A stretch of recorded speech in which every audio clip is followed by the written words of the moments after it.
Okay TV. నేను మీ శ్రావ్య. ముందుగా okay TV ప్రేక్షకులందరికీ నమస్తే. 2 తెలుగు రాష్ట్రాలు గత 2 రోజులుగా మిస్టరీగా మిగిలినటువంటి ఒక యాక్సిడెంట్, దాని చుట్టూ తిరిగేటువంటి 100 అనుమానాలు. మీ అందరికీ కూడా తెలుసు, గత 2-3 రోజులుగా ప్రవీణ్ పగడాల అనే ఒక పాస్టర్, ఒక మతానికి సంబంధించినటువంటి వ్యక్తి ఆంధ్రప్రదేశ్లో రాజమండ్రిలో శవమై తేలాడు. ఆంధ్రప్రదేశ్ ప్రభుత్వం ఇది యాక్సిడెంట్ అని చెప్పి నారా లోకేష్, చంద్రబాబు నాయుడుతో సహా ఇది ప్రమాదమే, ఇది హత్య కాదు అని చెప్పి ఎటువంటి ఇన్వెస్టిగేషన్ లేకుండా డైరెక్ట్గా అనౌన్స్ చేయడం జరిగింది. అంత్యక్రియలు నిన్న జరిగింది.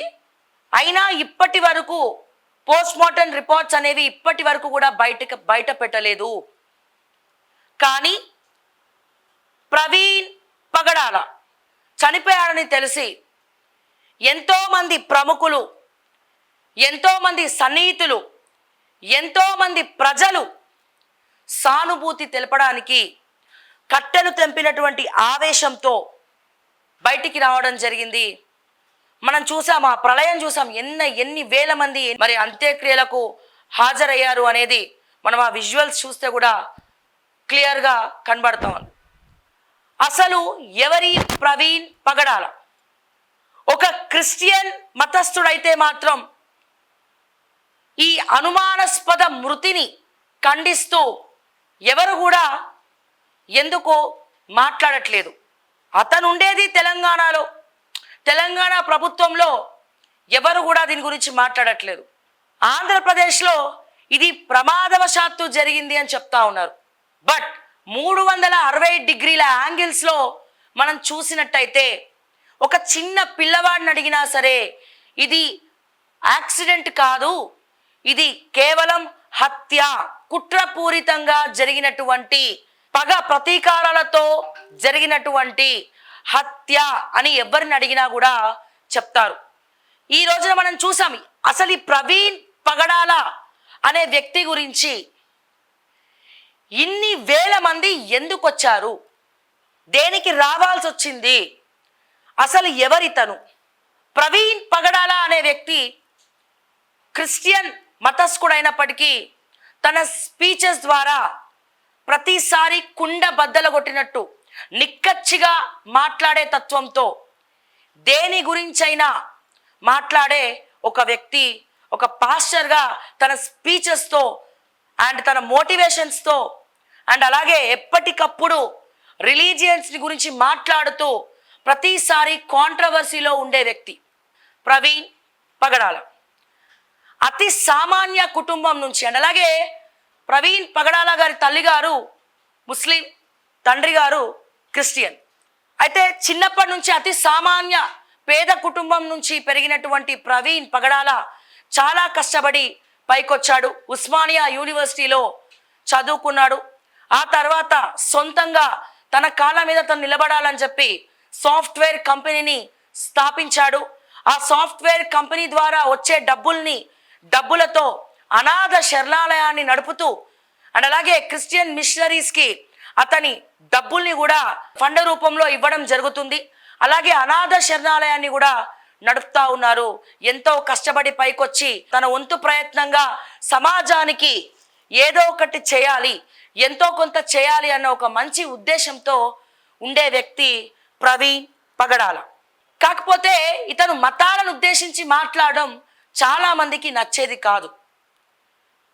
ఎప్పుడు కూడా కాంట్రవర్సీస్కి ఎక్కడంతో సోషల్ మీడియా సాక్షిగా రకరకాల థ్రెట్స్, నిన్ను చంపేస్తామనో, లేకపోతే అడ్జేస్తామనో, నువ్వు క్షమాపణ చెప్పకపోతే మర్యాద ఉండదనో రకరకాలుగా మాట్లాడుతూ ఉండేవాళ్ళు.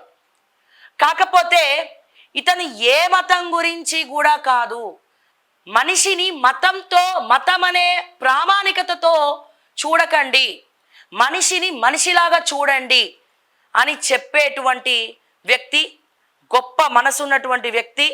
మనం ఒక్కసారి అతను క్రిస్టియనా, హిందువా, లేకపోతే ముస్లిమా అనేది మనం పక్కన పెట్టినట్టయితే అతను ఒక మానవత్వం ఉన్న మనిషి అని మాత్రం అతని వీడియోల ద్వారా మనకి క్లియర్గా తెలుస్తుంది. మనం సంపాదించినటువంటి ఒక పైసలో, ఒక రూపాయిలో ఒక 10 పైసల వరకని ఇవ్వడానికి 10 రకాలుగా ఆలోచిస్తాం. అటువంటిది కష్టపడి పైకొచ్చి సాఫ్ట్వేర్ కంపెనీ స్థాపించి ఆ సాఫ్ట్వేర్ కంపెనీలో వచ్చిన ప్రాఫిట్స్తో అనాథ శరణాలయాన్ని నడుపుతూ మిషనరీస్కి ఫండింగ్ ఇవ్వడము, ఒకళ్ళు ఆకలితో ఉంటే అతని మతం అడగకుండా అతని కడుపు నింపండి అని చెప్పడము, ఇవన్నీ కూడా మనం చూసినట్లయితే అతనిలో ఒక మానవత్వ రూపంలో ఉన్నటువంటి ఒక మనిషి, అసలు ఒక మతమే లేనటువంటి ఒక మనిషిలాగైతే మనకి కనబడతా ఉంటుంది. ఒకసారి అతను మాట్లాడినటువంటి ఒక లైన్ మనం చూద్దాము, ఆ తర్వాత మిగిలిన విషయాలపైన కూడా మనం ఒకసారి మాట్లాడదాం. మనిషిని హిందువుగా చూడొద్దు, ముస్లింగా చూడొద్దు, క్రైస్తవుడిగా చూడొద్దు, బౌద్ధుడిగా చూడొద్దు, మనిషిని మనిషిగా చూడొద్దు. కష్టమా? చాలా కష్టం. చాలా ఈజీగా, చాలా కష్టం. మతం తట్టుకోలేదు, బట్టలు చింపేసుకుంటుంది. ఎస్. సో ఇటువంటి ఒక మెంటాలిటీ ఉన్నటువంటి వ్యక్తి ప్రవీణ్ పగడాల. అండ్ ప్రతిసారి ముస్లిం కమ్యూనిటీనో లేకపోతే హిందువులను లేకపోతే రిలీజియన్ దేనికోసం మీ పూజలు, దేనికోసం మీ అది చేయాలి, ఇది ఏదో ఒక రకంగా అతను ఉన్నట్టు మాట్లాడుతూ చాలామంది ఫాలోవర్స్ని పెంచుకున్నాడు. ఆ ఫాలోవర్స్తో, ఆ మాటలతో, ఆ వాక్చాతుర్యంతో, ఆ మోటివేషనల్ స్పీచెస్తో ఎంతమంది ఫాలోవర్స్ని అయితే సంపాదించుకున్నాడో అంతే మంది శత్రువులను కూడా సంపాదించుకున్నాడు. గతంలో ఈయన రీసెంట్గానే నాకు తెలిసి కొన్ని రోజుల క్రితము చేసినటువంటి ఒక ఫేస్బుక్లో ఒక వీడియో చేస్తే దాని కింద నిన్ను చంపేస్తాం, నువ్వు బయట ఎట్లా తిరుగుతావో చూస్తామని చెప్పి కొంతమంది కమెంట్స్ పెట్టడం జరిగింది. ఆ తర్వాత నెక్స్ట్ 2 డేస్లో నేను రేపట్లోగా మీకు క్షమాపణ చెప్తాను అని చెప్పి ఆయన సోషల్ మీడియా ప్లాట్ఫామ్ ద్వారా ఒక వ్యక్తి ద్వారా నాకు థ్రెట్ ఉన్నది, నన్ను ఏ క్షణమైనా చంపేయచ్చు అన్నట్టుగా మరి అతని గురించి మెన్షన్ కూడా చేయడం జరిగింది. సయ్యద్ షమీ హుసేని. ఒక్కసారిగా ఆయన గురించి ఈయన మెన్షన్ చేయగానే సోషల్ మీడియాలో అందరి డౌట్ ఒక్కసారిగా ఆయన దిక్కు, అందరి అనుమానాలు ఒక్కసారిగా ఆయన దిక్కు మరలడం జరిగింది. కానీ ఆ తర్వాత ఇంకొంతమంది హిందూ మతానికి సంబంధించినటువంటి వాళ్ళు కూడా దీంట్లో ఉన్నారు. నేను ఆవేశంగా నేను తిట్టుండొచ్చు, కానీ ప్రాణము హాని ఉందని నేను బెదిరించుండొచ్చు, నేను తిట్టుండొచ్చు, దూషించుండొచ్చు, కానీ ఈ హత్యకు నాకు ఎటువంటి సంబంధం లేదని మరి సయ్యద్ గారు చెప్పడం జరిగింది. ఒక్కసారిగా అక్కడికి వచ్చినటువంటి చాలామంది పాస్టర్స్ ఏమన్నారు, ఇది హిందూ మతస్థులలో ఉన్నటువంటి కొంతమంది పెద్దలు చేసినటువంటి వ్యవహారము, అందుకే ఈ కేసు వీళ్ళు రిపోర్ట్స్ ఇవ్వకుండా నానుస్తూ ఉన్నారు, అందుకే పవన్ కళ్యాణ్ లాంటి వాళ్ళు కానీ, చంద్రబాబు నాయుడు కానీ, లేకపోతే నారా లోకేష్ కానీ ఇది కేవలం ప్రమాదం జరిగిందే, ఇది యాక్సిడెంటల్గా జరిగిందే, ఇది హత్య కాదు అని ఎటువంటి ఇన్వెస్టిగేషన్ లేకుండా డైరెక్ట్గా వాళ్ళు తేల్చి చెప్పడం జరిగింది. కానీ అక్కడ ఉన్నటువంటి ఆ డెడ్ బాడీని చూసిన తర్వాత ఎవరు కూడా అది యాక్సిడెంట్ అని చెప్పలేరు. అది ముమ్మాటికి హత్య అనే చాలా మందికి 99.9% కూడా ప్రతి ఒక్కరికి అనిపించేటువంటి అంశం. ఎస్, డెఫినెట్గా ఈ రోజున చాలా మంది మాట్లాడట్లేదు. తప్పు ఎవరు చేసినా తప్పే, అది హిందూ అయినా, ముస్లిం అయినా, క్రిస్టియన్ అయినా, ఏ మతాలైనా ప్రాణం పొయ్యాలి తప్ప ప్రాణం తీయకూడదు. ముఖ్యంగా నా భారతదేశం ఒక సెక్యులర్ కంట్రీ, హిందూ మతం మాది వసుదైక కుటుంబం అంటే మేమందరినీ కూడా కలుపుకపోతాము, పక్క మతాలని కూడా గౌరవిస్తాము, డెఫినెట్గా పక్క మతాలని కూడా గౌరవిస్తాము అనే తరతరాలుగా చరిత్రలో చెప్పుకుంటూ వస్తుంది. మాది వసుదైక కుటుంబం అని మాట్లాడుతూ వెళ్తా ఉన్నాము. సో ఒకవేళ ఇది హత్య అయితే ఈ హత్యకు హిందూ మతస్థులకి సంబంధం ఉండట్లయితే తప్పకుండా వాళ్ళ మీద కూడా చర్యలు తీసుకోవాల్సిందే. ఎప్పుడు అది ఎవరైనా, ముస్లిం అయినా, క్రిస్టియన్ అయినా, హిందూ అయినా, చంపడం అనేది, హత్య చేయడం అనేది చాలా పెద్ద తప్పు. అందులో ఏ మతం కూడా అట్లా చెప్పదు. హిందూ మతం అసలే చెప్పదు. ఇది వసుదైక కుటుంబం అని చెప్పి ప్రతి ఒక్కరిని కూడా కలుపుకపోయే తత్వమే మన హిందూ మతంలో ఉంటుంది అన్న విషయాన్ని ప్రతి ఒక్కరు కూడా గుర్తుపెట్టుకోవాలి. అండ్ దీన్ని రాజకీయం చేయాలని కూడా చాలా మంది కుట్ర పన్నుతా ఉన్నారు. అదే రకంగా ఇదే విషయంలో గతంలో సికింద్రాబాద్ అమ్మవారి టెంపుల్ విగ్రహాన్ని ధ్వంసం చేసినప్పుడు అప్పుడు కూడా నేనేమడిగినాను, అప్పుడు కూడా నేను చెప్పిన ఏమని, ఇది కేవలం హిందువులు మాత్రమే కాదు, ముస్లింల పెద్దలు, క్రిస్టియన్ సంబంధించినటువంటి వాళ్ళు కూడా దీన్ని ఖండించాలి, ఎందుకంటే పక్క మతాలను కూడా మీరు గౌరవించాలి అని చెప్పి అప్పుడు కూడా నేను ఇది మాట్లాడడం జరిగింది. హత్య అనాలా, యాక్సిడెంట్ అనాలా, ఏమనాలో ఒక కన్ఫ్యూజ్ డైలమాలో మనం ఉన్నప్పటికీ కూడా అసలు ముందుగా ఎందుకు అనుమానం వస్తుంది, 360 డిగ్రీస్లో మనం ఆలోచిస్తే ఎందుకు అనుమానం వస్తుంది? నిజంగానే హిందూ మతస్థులు ఇవన్నీ చేసి ఉండొచ్చా? ఒకళ్ళని చంపమని చెప్పి హిందూ మతమైనా చెప్తుందా? అంటే ఎక్కడ కూడా హిందూ మతం శాంతియుతంగానే వెళ్ళాలంట తప్ప ఎక్కడ కూడా చంపాలి, కొట్టాలి ఇవన్నీ కూడా ఉండవు. మా అంటే విగ్రహ ధ్వంసం చేస్తే ఎవరైనా కోపాగ్నిలో కోప ఆవేశంలో గోమాతని, ఆవుని మనం పూజిస్తాం కాబట్టి సో ఎవరైనా కొట్టడానికి వస్తారు, కానీ హత్య చేసేంత పాపం ఎవరు మూట కట్టుకొని ఉంటారు అనేది ఒక క్వశ్చన్ మార్క్, ఎక్స్క్లమేటరీ.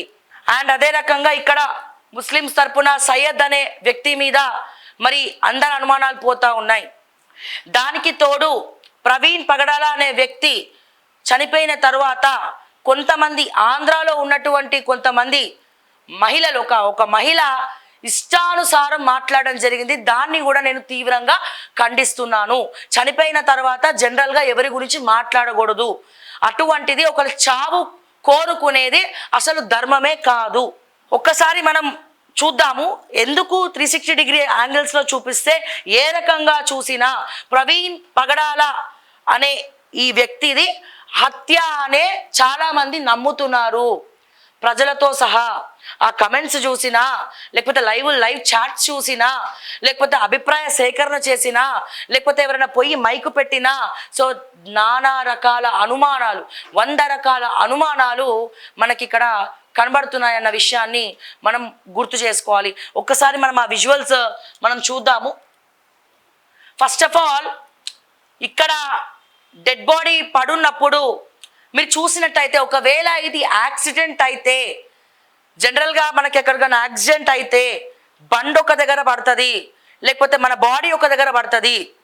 బాడీ పడినప్పుడు కూడా అట్లీస్ట్ చిన్న గీతలన్నా చేతికి గీసుకుంటాయి, రక్తం అన్న కార్త ఏదో ఒక మూల దెబ్బనైతే తగులుతుంది. కానీ ఇక్కడ ప్రవీణ్ పగడాలకు ఓన్లీ ముఖం మాత్రమే డ్యామేజ్ అయింది, ఓన్లీ మొహం మాత్రమే పెకిలించకపోయింది, బాడీకి చిన్న గీత కూడా తగలలేదు. ఇది ఫస్ట్ డౌట్ఫుల్. మనం ఆ బాడీ ఫోటో చూడగానే ఫస్ట్ మనకి అనిపించేటువంటి, ఎందుకంటే బాడీ మీద ఎవరో ఒక బండిని తీసుకొచ్చి స్ట్రైట్గా పడుకోబెట్టినట్టే అది ఉంది. ఎక్కడైనా యాక్సిడెంట్ అయిన దగ్గర ఒక్క కేసున ఇట్లా చూసినామా, మనం ఎప్పుడన్నా విన్నామా, కనీ విని ఎరిగింది ఎక్కడన్నా ఉన్నదా? అంటే ఒక బాడీ మీద వచ్చి బండి ఎగిరి పడితే స్ట్రైట్గా బండి అదే డైరెక్షన్లో ఉండడము, అంత ఫోర్స్గా బండి వచ్చి మీద పడితే ఒక చిన్న గీత కూడా బాడీకి ఎక్కడ కూడా లేకపోవడం అనేది ఎక్కడ కూడా చూడలేదు. సో అనుమానం నెంబర్ 1, డౌట్ నెంబర్ 1 ఏంటి? మొదటి అనుమానం ఏంటి? అసలు ఈయన బాడీ మీద బండి అట్లా పెట్టింది ఎవరు? ఎందుకు ఆయన బాడీకి ఒక్క గీత అంటే ఒక గీత కూడా దెబ్బలు తగలేదు, ముఖం మాత్రమే ఎందుకు డ్యామేజ్ అయ్యింది అనేది ఇక్కడికి వెళ్ళగానే ఫస్ట్ వచ్చినటువంటి అనుమానం. ఆ తర్వాత ఈ సీసీ కెమెరా ఫుటేజ్ గనక ఆ డెడ్ బాడీ పక్కన ఉన్నటువంటి ఇక్కడ చూసినట్టయితే ఒకసారి, సో మన కమ్యూనిటీ గైడ్లైన్స్ ప్రకారము చిన్నగానే మనం చూపిస్తున్నాము ఎందుకంటే చూపించకూడదు యాక్చువల్గా ఇట్లాంటివి. సో ఇక్కడ చూసినట్టయితే ఎవరో కట్ట తీసుకొని కొట్టినట్టు ఈ చెక్కకు రక్తపు మరకలు అంటుకొని ఉన్నాయి. అండ్ అక్కడ యాక్సిడెంట్ జరిగినట్టు ఎక్కడ కూడా కనబడలేదు. యాక్సిడెంట్ జరిగితే పెద్ద శబ్దమైనా రావాలి, అక్కడ పోయే బండ్లన్నా ఆగాలి, అది హైవే అయినప్పటికీ. కానీ అటువంటిది ఏది కూడా జరగలేదు. పక్కనే రక్తం మడుగులో ఉన్నటువంటి చెక్క మనకి కనబడతా ఉంది. ఎలా ఉందంటే అక్కడ ఈ చెక్కతో ఆయన ముఖం మీద కొట్టినట్టుగా కనబడతా ఉంది. సో ఇది హత్యలాగానే ఎవరిని అడిగినా అనుమానం నెంబర్ 2, రెండవ అనుమానం ఇది, డౌట్ నెంబర్ 2. ఓకే, ఇంకోటి మనం ఇక్కడ చూసినట్టయితే సీసీ కెమెరా విజువల్స్ మనం చూద్దాము. అసలు ఇక్కడ ప్రవీణ్ పగడాల ఇక్కడికి ఎందుకు వచ్చినాడు, అండ్ బండి కూడా నడపలేనటువంటి పరిస్థితిలో ఇట్లా హ్యాండిల్ మొత్తం అసలు నడపలేక, ఒంట్లో శక్తి లేకపోతే ఏదో ఒక శక్తి పెట్టుకొని మనం మొండిగా బండి ఎట్లా నడుపుతామో అట్లా నడుపుతున్నాడు. మీరు చూసినట్టయితే ఇగో బండి నడుపుకుంటూ అట్లా వెళ్ళడం జరిగింది. ఇదే లాస్ట్ విజువల్ అండి. అండ్ అక్కడ ఉన్నటువంటి ఆంధ్ర పోలీసులు ఈ విజువల్ తర్వాత నెక్స్ట్ విజువల్స్ ఏవి కూడా ప్రెస్కి రిలీజ్ చేయలేదు. దీని తర్వాత సీసీ కెమెరాసే లేవా, లేకపోతే ఫుటేజ్ రిలీజ్ చేయలేదా అన్న అనుమానం కూడా మనకి క్లియర్గా కనబడతా ఉన్నది. ఇక్కడ మీరు చూసినట్టయితే ఇగో చూడండి, హెడ్ లైట్స్ పగిలిపోయి ఉన్నాయి. ఒక హెడ్ లైట్ ఇక్కడ వేలాడదీసి కనబడతా ఉన్నది. అతను ఎవరో నన్ను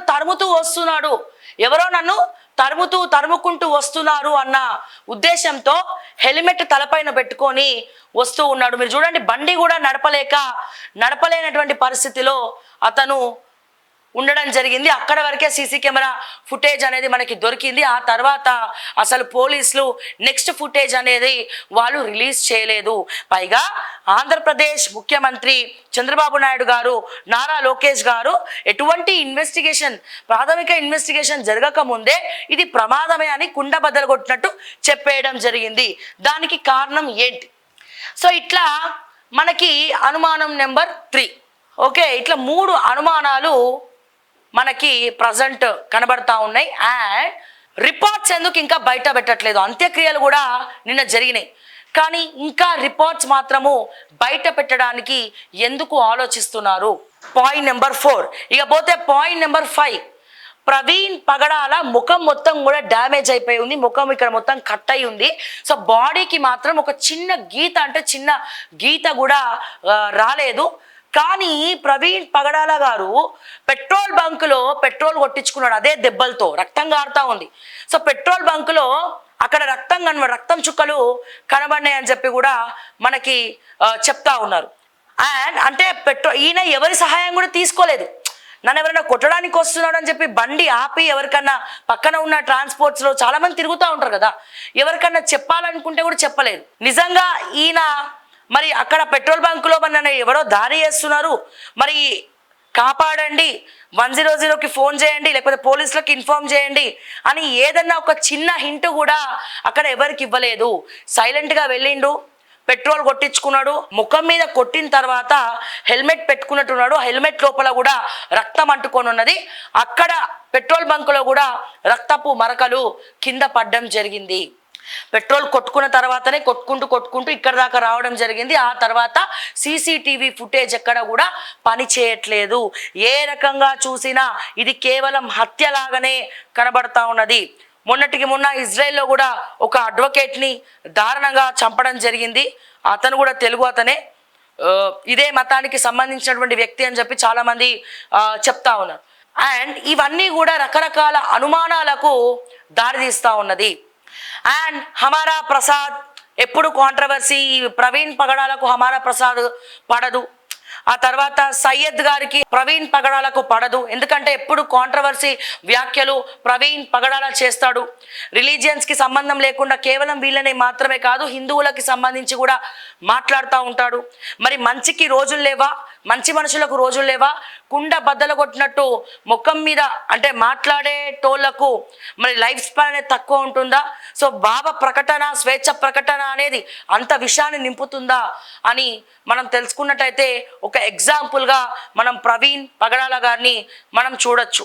నిజంగా డెఫినెట్గా నేను చెప్పేది ఏంటంటే, మన హిందూ మతంలో కూడా ఒక వ్యక్తి చనిపోయిన తర్వాత మంచైనా చెడైనా ఎవరు కూడా చనిపోయిన వ్యక్తి గురించి మాట్లాడరు. అటువంటిది ఆంధ్రప్రదేశ్లో ఒక మహిళ జై శ్రీరామ్ అనే జెండాను పట్టుకొని చనిపోయినటువంటి వ్యక్తి గురించి చాలా నీచంగా మాట్లాడడం జరిగింది. సో ఒక హిందూ మహిళగా నేను దీన్ని ఖండిస్తా ఉన్నా. తప్పు ఎవరు చేసినా అది తప్పే. అలాగే ముస్లిమ్స్ హిందువుల మీద దాడి చేయడం తప్పే, క్రిస్టియన్స్ హిందువుల మీద దాడి చేయడం కూడా తప్పే. అందుకే తప్పు ఎవరు చేసినా తప్పే. నా దేశం భారతదేశం డెఫినెట్గా సెక్యులర్ కంట్రీ మారాలి అంటే రాజ్యాంగం మారాలి. అది ఉన్నంతసేపు, అది ఉన్నంత వరకు ఈయన ఎటువంటి మతాన్ని కూడా నమ్మడు కదా. అంబేద్కర్ వాదాన్ని కూడా ఈయన నమ్మడు కదా. ప్రవీణ్ పగడాల అనే మనిషి ఏ వాదాన్ని నమ్మడు. బౌద్ధ మతాన్ని నమ్మడు. అసలు మతమే వద్దంటాడు. మనిషిని మనిషిలాగానే చూడమనేటటువంటి తత్వము. మరి ఇతను చేసినటువంటి వ్యాఖ్యలకు గాను మరి శత్రువులు పెరిగిపోయి కావాలనే హత్య చేసినట్టు చాలా మంది చెప్తా ఉన్నారు. దానికి తోడు అక్కడ BJP, Pawan Kalyan, Janasena and TDP 3 alliance ఉండడము, రకరకాల టాక్స్ వినబడతా ఉన్నాయి. ఎక్కువ అనుమానాలు సయ్యద్ అనే వ్యక్తి మీదకి వెళ్తా ఉన్నాయి. ఎందుకంటే ప్రవీణ్ పగడాల అనే వ్యక్తి అతని సోషల్ మీడియాలో నాకు ప్రాణహాని ఉంది పలానా వ్యక్తి మీద అని చెప్పి సయ్యద్ గారి పేరు మెన్షన్ చేయడం జరిగింది. నేను క్షమాపణ చెప్తా రేపట్లోగా అని కూడా దాంట్లో మెన్షన్ చేయడం జరిగింది. సో ముఖ్య అనుమానం అతని మీదకి వెళ్తుంది. ఆ తర్వాత హిందువుల మతస్థులు కొంతమంది పేర్లు వినబడతా ఉన్నాయి. పాస్టర్లు ఎవరి పేర్లు చెప్తున్నారు? హమారా ప్రసాద్ మీద అనుమానం ఉందని కొంతమంది చెప్తుంటే ఇంకొంతమంది మీద రామ్ గోపాల్ దాస్ గారి మీద అనుమానం ఉందని ఇంకొంతమంది చెప్తా ఉన్నారు. బట్ ఇది వసుదైవ కుటుంబం అన్నప్పుడు డెఫినెట్గా అంత చంపేంత కోపం హిందువులకు ఉంటుందా అనే ఒక క్వశ్చన్ మార్క్ వచ్చినప్పుడు, ఒకవేళ వీళ్ళు రిపోర్ట్స్ కనుక బయట పెడితే ఎటువంటి పరిస్థితులు ఉంటాయి? ఈ హత్య చేసింది ఎవరు? దీని వెనకాల ఉన్నది ఏ మతం? ముస్లిం మతమా, హిందూ మతమా? ఏ మతం ఉన్నా, ఏ మతస్థుడున్నా మీరు ఒకవేళ ఇది కనుక హత్యనే అయితే తప్పకుండా తప్పు ఎవరు చేసినా అది తప్పే. జ్యుడిషియరీ ఉన్నది, లీగల్గా ఎదుర్కోవాల్సినటువంటి అవసరం ఉన్నది. ఎవరైనా ఏ మతాన్నైనా కించపరుస్తే కోర్టులో కేసు వేయచ్చు, లీగల్గా ఎదుర్కోవచ్చు. కానీ ఒకరిని పోయి దాడి చేసేంత కోపం, అంత శత్రుత్వం పెంచుకోవడం కూడా కరెక్ట్ కాదు. అండ్ దీన్ని రాజకీయం చేస్తూ ఇంకొంతమంది రెచ్చగొట్టే ప్రయత్నాలు చేస్తూ ఉన్నారు. మతానికి మధ్యలో చిచ్చు పెట్టే ప్రయత్నాలు చేస్తూ ఉన్నారు. ఈ హత్యకు, ఈ యాక్సిడెంట్కు రాజకీయం అనే బురదను కూడా రుద్దే ప్రయత్నం చేస్తూ ఉన్నారు. అండ్ అదే రకంగా నేను ఈ వీడియోని తీవ్రంగా ఖండిస్తున్నాను. ఒకసారి చూద్దాం ఈ మహిళ ఏం మాట్లాడుతుందో. చనిపోయినటువంటి వ్యక్తి గురించి అంత నీచంగా మాట్లాడడము మానవత్వం అని అనిపించుకోదు. మన హిందూ ధర్మం కూడా అది చెప్పట్లేదు. చనిపోయింది శత్రువు అయినా సరే వాళ్ళ ఇంటికి వెళ్ళి మనము చివరి నిమిషాల్లో ఆ బాడీని, ఆ పార్థివ దేహాన్ని చూసి మనం వస్తాము మన ధర్మంలో. అటువంటిది శత్రువునైనా సరే ప్రేమించమని మన మతం చెప్తా ఉంటే, చనిపోయినటువంటి ఒక వ్యక్తి గురించి మీరు ఇలా నీచంగా మాట్లాడడం అనేది కూడా కరెక్ట్ అనిపించుకోదు, కరెక్ట్ కాదు అని చెప్పి మరొక్కసారి ఈ వీడియో నేను ఖండిస్తూ ఒకసారి చూద్దాం ఎవడేం మాట్లాడారు. జై శ్రీరామ్. అందరికీ నమస్తే అండి. అయితే ఈరోజు ఎవరి గురించి ఉన్నాడు కదా, పాడారు. పగడాలు పగిలిందా ముత్యాలు తీరిందా. ఇది బాగా ఎక్కువైపోయింది కదా మధ్యన. ఇది వారోత్సవాలను పెట్టుకోవాలి బాగా మామూలుగా అమృతం ఏంటది ఆ ఊరి పేరు, అది బాగుంది. మన నాయది రాజు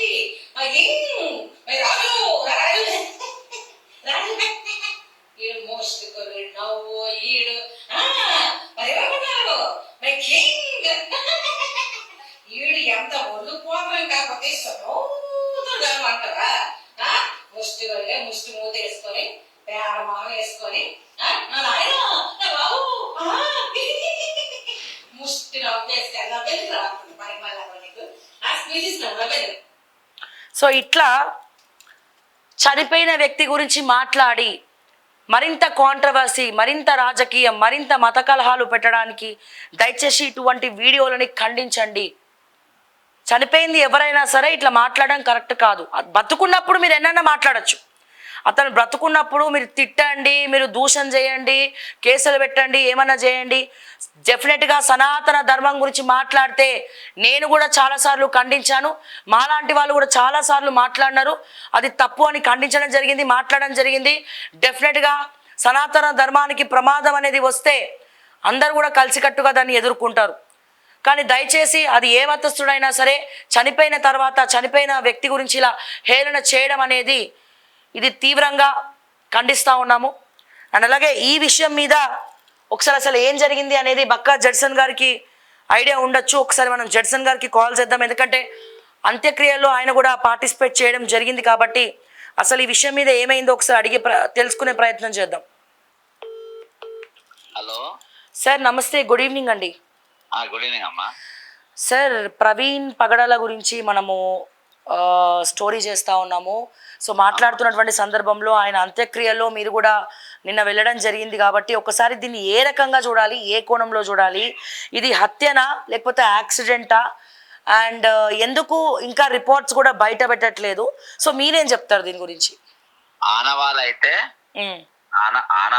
హత్య లెక్కనే కనబడుతుందమ్మా.